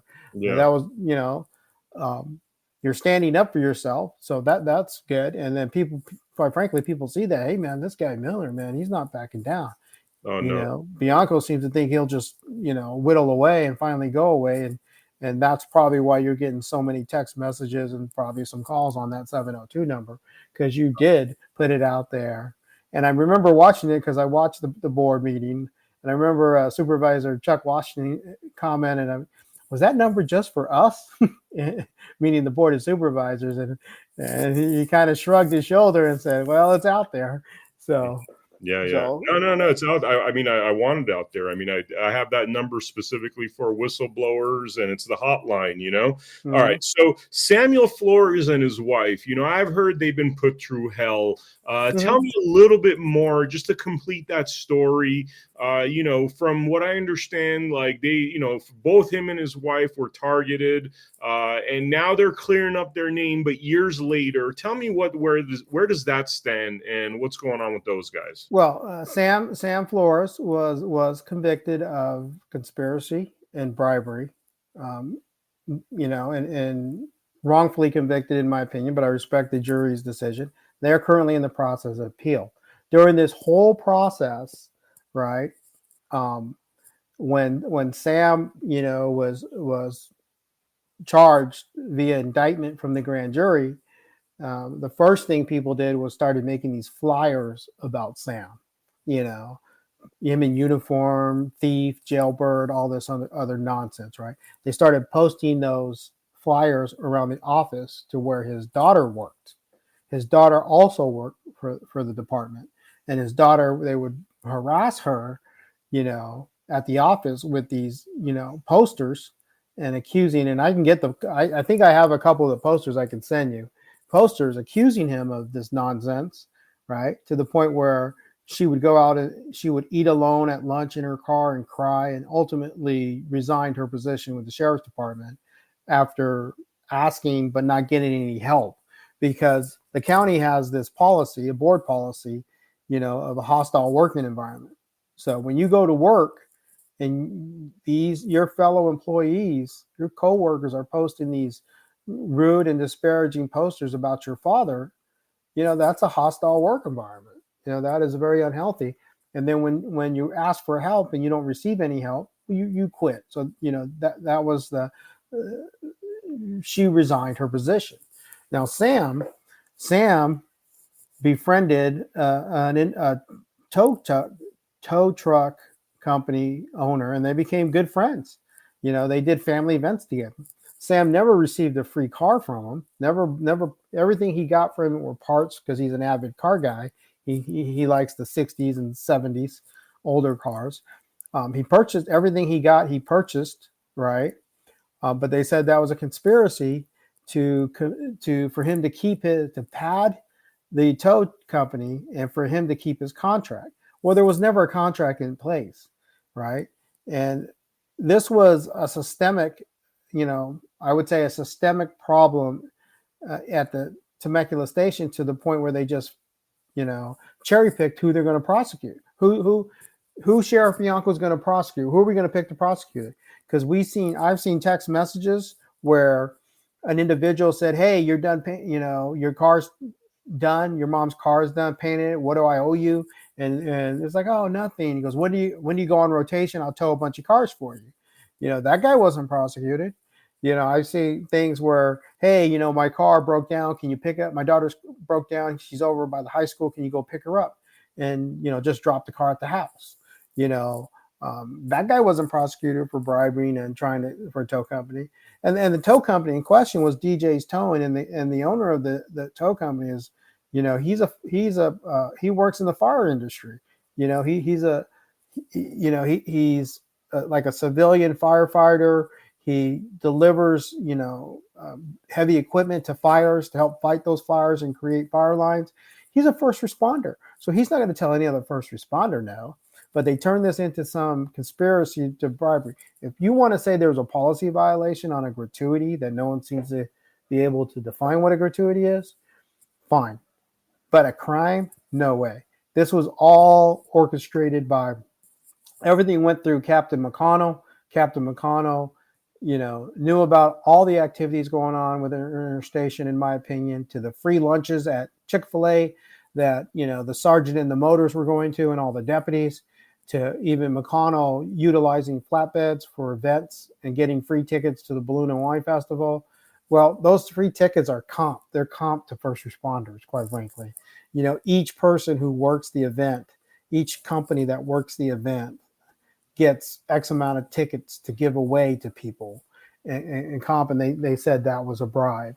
So in a nutshell, they took what could be a policy violation and they created a contract that didn't exist. There wasn't a signed contract. And they made this thing to where Sam was getting preferential treatment and free lunches from, DJ's Towing to keep their tow contract, which is far from the truth, because they all have receipts to basically say, I paid this time, it's your turn to pay. Oh, I paid last time, so, oh no, you paid last time, so I'm paying this time, right? So this was more than a business relationship in regards to, the sheriff's department and tow company. This was this business relationship had evolved into, a personal friendship to where they're doing things off duty, and now you make it criminal to purchase a lien sale car, right? Which Sam Flores never purchased a lien sale car. And another guy did, but it was from a private party. It was a private party tow. But, I know an individual who is close to Sheriff Bianco who purchased 5 lien sale cars. But do you think he was ever prosecuted? Do you think he was investigated? No, he was not, because there's a saying that, hey, you're not in the circle, You either donate money to the campaign or you're in the circle. I don't know, but there was definitely some cherry picking of the violation. And then and I think the problem, is the district attorney's office turned a blind eye. Deputy DA Allen, Deputy DA Soresi turned a blind eye to the other misconduct that was discovered during this investigation. For example, filing a false insurance claim, possession of stolen property, domestic violence. There is a mandate in law enforcement. If you have information of a domestic violence incident, you have to investigate it. Well, Deputy Nicholas Jones got promoted off this case, and there was evidence in the text messages of domestic violence. But yet he never investigated, nor did he refer it to be investigated to either another agency, San Bernardino, or another station to investigate it. And in fact, the victim of that domestic violence had reached out and asked what's going on with her case and why her case wasn't investigated, the allegations of domestic violence. And unfortunately, I had to say, I don't know, file a complaint with the sheriff's department and the DA's office, because they were aware of it. A simple call to to the sheriff's department in San Bernardino, because they lived in San Bernardino County at the time. A simple call there would have been, hey, I got this allegation of domestic violence that I've discovered as a result of a search warrant. I'm going to write a report, send everything to you for further follow-up to conduct an investigation, so you know what the evidence I have obtained in regards to very credible evidence in regards to domestic violence. So when you ignore all those And those are intentionally ignored because they're very simple to resolve. Hey, I need you to investigate this. End of discussion. Let me know what your results are. Hey, I need you to investigate this aspect of it. But instead, um, they ignored it, and it was excluded from the trial to some degree. But there's a legal mandate that you will investigate domestic violence instances. So I don't know why Sheriff Bianco opted to not have Jones investigate or anybody else investigate it, or ask the San Bernardino County Sheriff's Department to investigate it. And you got to understand, when you're dealing with employees, everything goes through Bianco. He makes the final decision, right? There's this presentation of the investigation, and then there's a decision. Big decision was made this. When the big decision in this case, I think, was a turning point, is when the department hired an independent investigator, a private investigator. He was retired from the DA's office. He was a bureau chief at the DA's office. His name was Eric Nevins. Eric Nevins did a 187-page report exonerating pretty much Flores of any criminal conduct, but yet stating that there are definitely potential policy violations. So you know what the department did with that report? They hid that report. They removed 52 pages of that report. Wow. And then had another individual named Sergeant Lenton write the conclusions of that report, and then put his name on the report and submit the report as of its own. Now, being in law enforcement, we're in law enforcement for a reason, because we're supposed to be really bad crooks. Mm-hmm. The problem with this was Lenton failed to remove the header and the footer of the narrative portions of the report, where it says Eric Nevins Investigations, with his PI license number and his phone number and his office address, right? So that was a couple-year battle on getting that report, and no one knew about that report until a phone call was made. 2 phone calls was made. One anonymous phone call was made to the defense saying, "Hey, that report Lenton wrote, that's not his report." And another call said, another person called confirming that Eric Nevins wrote a report. Now, here's an independent private investigator with 40 years experience in law enforcement. He was the bureau chief of investigations for the Riverside County District Attorney's Office. His reputation is beyond reproach. His investigation is clear. It's fair, it's objective. And they hired him to do that, to conduct a thorough, complete, fair, and objective investigation. And then they altered his report. Wade Lenton, I think Sergeant Lenton, altered his report and submitted it as of its own, because he put his name on it. I'll give him credit to the fact that he said, although the report was written by Eric Nevins, the following conclusions are my conclusions, right? Which are 180 degrees from investigator Nevins's conclusions. So the question asks, why are you hiding things? Why are we hiding things? It's part of the investigation. Give the employees the entire investigation, the good, the bad, the ugly, the favorable, the unfavorable.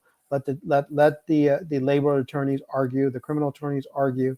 But when you start concealing things and you start hiding things under the irrational belief that, we don't have to give them that, then that violates their due process. That violates their ability to defend themselves, because you already have a predisposed disposition of this investigation and what you're going to do about it. Now you have to get all the people who are involved in the investigation to buy off on it. So after the indictment came down, Nicholas Jones was promoted to investigator. His supervisor, Sergeant Sean Brown, was promoted to lieutenant, and then ultimately captain, right? Well, Sergeant Brown at the time was now Captain Brown. He knows better. He knows that there's allegations of domestic violence. You're supposed to be investigated. He knows that. he knows that you're supposed to tell the truth. You're supposed to your investigation should be fair, factual, and objective, showing not only that evidence of a crime that you're saying committed, but all those mitigating factors, and evidence that exonerates someone, of suspicion. So it's important to identify an individual who commits a crime and have the evidence, but it's of greater importance and critical in the criminal justice system to exonerate someone under suspicion. And Eric Nevins exonerated them of any criminal liability. And this was the DA's saying it. Eric Nevins doesn't say who committed a crime or who we prosecute, who we don't prosecute. Okay. You think Eric Nevins testified in the trial? No. He left. He left, and I can only imagine that because he has contracts, he left to preserve his contracts. And that individual, I know, reportedly told people he left because of Bianco. Bianco can influence his contracts that he has with the other. And shortly after that, he lost his contract with probation. Wow. So you have these because there's so much work to be done that you have contractors who have law enforcement experience who conduct your background investigations, your internal investigations, to alleviate the workload of your staff. So. Wow. So, to kind of wrap it up, is there anything we haven't talked about that is worth mentioning? Any, bullet points about his, wrongdoings, or anything you think it's important to mention before we close up this interview? No, sir. I would just reiterate the fact that there is a history, there is a pattern of behavior of Sheriff Bianco accusing other elected officials, just like he accused you. Without any evidence, and that just shows a pattern of behavior. You can look on his comments on how he treats our elected officials, both here in Riverside County and our state officials in Sacramento, and even our federal representative. They were elected by the people. Show some respect to them. Don't be rude and disrespectful and unprofessional. Oh, and I don't know if you know this, but the one thing I like to comment on is after the conviction of President Trump in New York, he went on his Instagram in full uniform and said, he's going, it's about time. I don't know if you saw that, but it's about time we put a felon in the White House. And he was in uniform. Well, the government code says there's no politicking. You can't politics. And it's government code 300. I don't know if it's 306 or 304. It's government code 3300. Is the California Peace Officers Bill of Rights. And it expressly says that, you don't politics, you don't do politics, endorsements in uniform. Apparently it doesn't apply to elected officials, and that's fine. Could I mention one thing about that, though? We actually submitted a complaint to 2 places. One of them already rejected it, even though we're very well aware that what he did was wrong. And so somebody's running cover there, or they don't understand the laws, but they actually, out of these 2 places that we submitted a complaint, one of them already rejected it. So they don't seem to be doing their job correctly. Right. They say it's not applying to elected officials. But what does that say as a leader to your staff?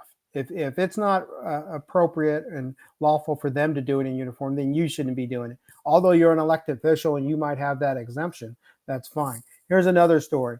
There was a chief that questioned that conduct, and that chief was fired, No, he was an assistant sheriff. The assistant sheriff just questioned that conduct. In my understanding, the assistant sheriff questioned the fact, what do we tell our troops, when we tell them that they can't do a political endorsement in uniform and we're doing political endorsements in uniform. That chief was fired. And this is the vindictive part of it. This is what I think is important. And because I've been out retired for 4 years and I was disgusted by this. If you want to at-will an employee, that's well within your discretion. That go ahead, at-will employee, he disagrees, that's fine. But when you take in that employee's assignment history log and you start disseminating it around where it says termination, that's unacceptable, that's unprofessional, that's unethical. And that floated around to so many people. It eventually made its way to me. And I said, this is not right, And then he goes on, when asked by the media, that, oh, you're just looking to start something. He left and there was nothing nefarious about it. There's an article on that. Well, he left of his own. He retired. Well, he didn't retire. You terminated him, and there's his assignment log that you had disseminate to further sully this wonderful peace officer. And this, I know the guy for many years. He is, the epitome of integrity, and that's why he spoke up. And then you at will him, and then you're telling people he resigned, and then you're floating around. So the assignment history log is when you were hired and all the assignments you were at. And his last assignment, it said termination. That's where he was very vindictive toward this individual, which is, unacceptable. And the department, rightfully, I received a flood of phone calls from both active employees and retired members of the department saying this is just wrong. And what do you tell them? You can't, he has surrendered his integrity for his political personal gain. Yeah. I mean, his days of politics are over, though. Unfortunately, because he's now looks like a complete idiot on the national stage, all the way up to, I mean, the fact that he picked on somebody that actually has worked directly with core members of the Trump team was just like, it's obvious that he was trying to, with what he did in this police uniform while on duty, trying to say that it's time we put a felon in the White House in terms of our former president. And then this thing of like, oh, I just saved the former president from the third assassination attempt. It's obvious that he's kissing up to the president. And out of 50,000 individuals that he could have done this to on that day, he chose the one that probably maybe there's 50 people at that rally, 100 people that have the connections I would have to that campaign. And bad idea. But let me ask you this. What is, you seem to understand the law very well. You seem very competent. In fact, if you're running for sheriff in my county, you'd have my vote. What do you think is the right thing to happen at this point? What should happen that is lawful, that is by the book, that is the sort of thing that would happen to an individual like a Sheriff Bianco that is doing the kinds of things that, he's been doing? The only thing that's going to happen is you need to vote him out of office. I don't think there's going to be any conduct. He's going to either have to be pressured to resign or get elected to the governor, which I highly doubt, or get voted out of office. Those are the three things that are going to happen. I know his undersheriff was saying that, Undersheriff Don Sharp was reportedly saying that, when Bianco gets elected to governor, that he was going to be appointed to sheriff. So we'll see how that rolls, because I don't think that is a long shot here. And this California is definitely a deep blue state on the political spectrum, And I think regardless whether you're a Democrat or a Republican, I don't think you want partisan law enforcement. That equals. Let me turn my light on, because it's getting dark here. Hold on, sorry. No worries. Yeah, you don't want partisan politics. You don't just serve the GOP. You serve everybody. It's service above self, but it seems that And by the way, the service above self is a great concept, but not when you take it from the Air Force Academy. It has, one of their many mottos is service before self. So you just change one word, and all of a sudden people think you're a genius. Yeah. But it's a great concept if you live by it and you work by it.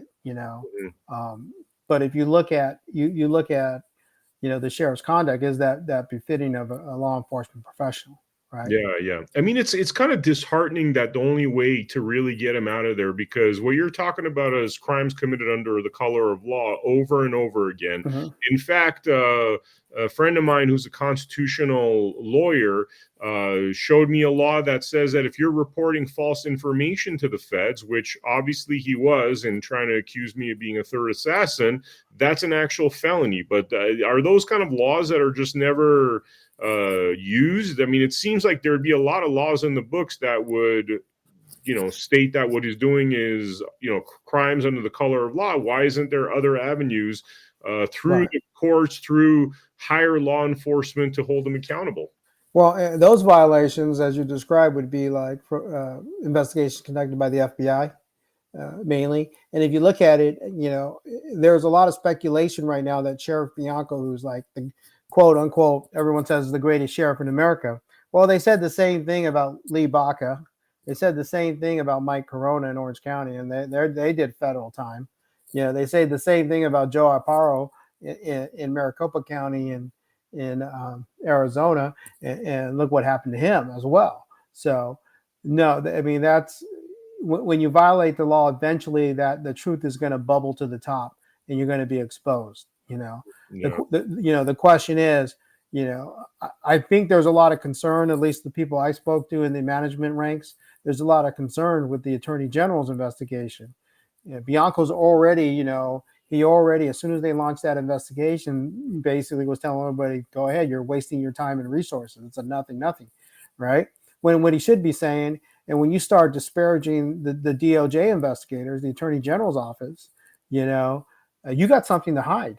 And I'm sure they hid some things from the Attorney General's office, some items, where they keep things, because that's what they do. They go through all the reports, the videos, the processes, and then they make a determination that there, if or not there is a systemic violations or an intentional violations through conduct and practice and policy, violating the constitutional rights of individuals in Riverside County and those in custody.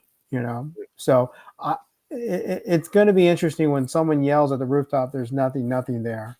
He did the same. There's always something there. Yeah. Yeah, he did the same thing. He sent messages to other friends of mine that the crazy thing is 3 days before we were both guests at the James O'Keefe premiere for his movie in Newport, and we're literally a few feet apart. I never met him during that occasion, but the point being that we have a lot of mutual friends, and he sent these messages that are like, oh, he has nothing. And I mean, like, literally, I don't think I've talked to a lawyer yet that's not like, you have one of the most rock solid cases. Because once I tell him that I got a 12-hour recording and this is what the recording says, which completely contradicts his international statements, and then they asked me about the body cam. And at this point, obviously I have credibility because I went on video the day I found out about this, on the 13th, within an hour of being called this assassin on an international level. I put a video together with a very distinct timeline that's date stamped, right?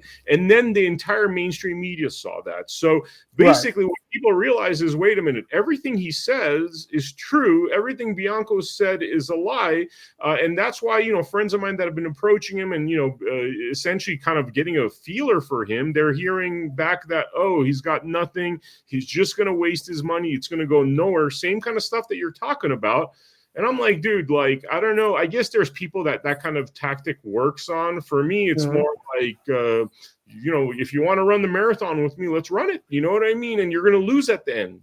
That's why I worry about my safety, because really, I think he realizes the monolithic nature and the fact that I have probably one of the most solid cases that'll ever hit the courts. I think he's going to realize that, I mean, he's in trouble on a personal level, on a professional level, unless, the feds before that, charge him for something. But it's, it's not looking good, I think, Well, one thing I want people to focus on is Chad Bianco, Sheriff Bianco, is saying you should see the way he acted. You should look at his behavior, meaning you, Mr. Miller, right? Yeah. Don't look at, the public has a right to act the way they act, right? But the professionalism and the responsibility to enforce the law fair and objectively and be with integrity and honesty is incumbent upon the law enforcement professional, the deputy sheriff, the sheriff of Riverside County. Look at his conduct.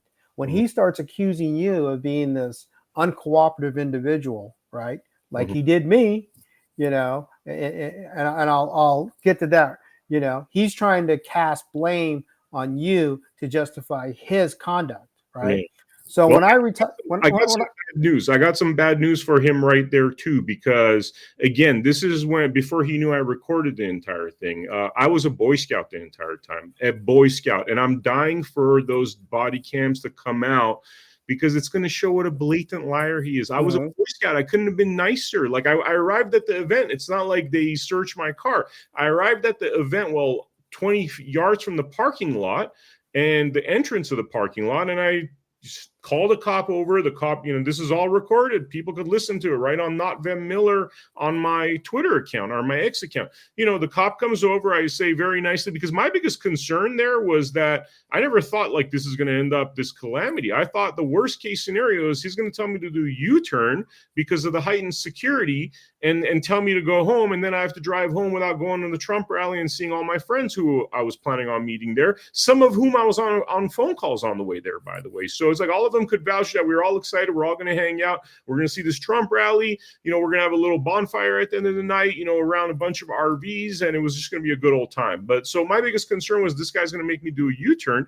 And in a very nice way, I said, hey, I got a couple of firearms. I'm from Nevada. I'm with the Republican Party. And really my goal was to make him feel comfortable, because I understood there's a heightened state of, security. Right. I understood that like he could make me make a U-turn and go home.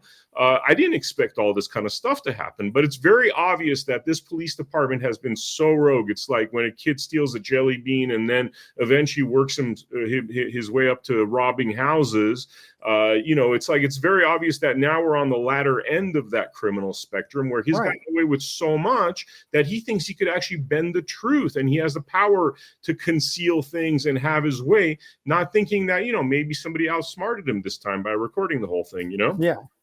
Yeah. And he's trying to. You're absolutely correct. Thank goodness you did record it, because then it would have been like just his word going out in the public purview. I will give you an example why he's going to focus on your conduct, right? He's going to try to say your conduct was so egregious. I was being interviewed by an editorial board. We were being interviewed by an editorial board, and they talked about me being on admin leave, right? Me being placed on admin leave the last 2 weeks of my career, which is well within his discretion, right? Bianco said I abruptly retired because I didn't want to cooperate with the investigation. Well, first of all, I don't know about any investigation to this day on why he put me on admin leave, right? Secondly, I have a constitutional right not to cooperate with law enforcement. I have a 5th and 6th Amendment privilege, So for you to tell me that I retired so I don't have to cooperate with an investigation was absolutely false. In fact, if there was an investigation, you should have sent your investigators over to my house and we could have talked, and they could have asked for an interview, and I would have politely said, no, I invoke my constitutional rights. And I think everybody in the community, if you feel the need to protect yourself, invoke your constitutional rights. Make the law enforcement agency do a fair and objective investigation and make them work for it. Always, because no one's going to protect your rights better than you are. So protect your rights by invoking your rights. And that's perfectly all right. That's the system we have, and you have to respect that system, right? So that's just another example where he says, listen, you have something to hide because you retired. No, I planned on retiring, at the end of 2020. And for you to say that this was some type of last minute decision, I had to break out a memo that I wrote several months earlier saying I planned on retiring. And to further prove that, how dishonest Bianco is, so he's going to try to flip the switch to where he's already trying to continue to sully your reputation by saying you shouldn't see his conduct. Well, his conduct, meaning you, Mr. Miller, your conduct had no way anything to do with him to make such outrageous statements about a third assassination attempt, especially when you don't have any evidence to prove it. You can't hide behind your badge and say it's common sense and reality. Well, are you going to be arrested for common sense and reality, Mr. Miller? Is he going to try to get a Ramey warrant for you now, based on his common sense and reality and lack of evidence? What's reasonable? It's evidence. Direct evidence, indirect evidence, circumstantial evidence. Nowhere is there common sense and reality. It's physical evidence. It's evidence to prove that there was a crime and that you committed a crime is the standard. And I don't believe he has that based on what you're saying and based on what he's saying. I mean, I don't want to sound too confident, but look, I've worked on a lot of cases. I've worked with FBI, and just by virtue of doing investigative journalism and documentary work and reality shows and, mystery documentaries and police documentaries, and just you meet a lot of people people, you talk to a lot of people. And I mean, this case, I mean, there's no such thing as 100% case, but is there like a 99.99999%? Like, it's just, I know my behavior was, I was a Boy Scout.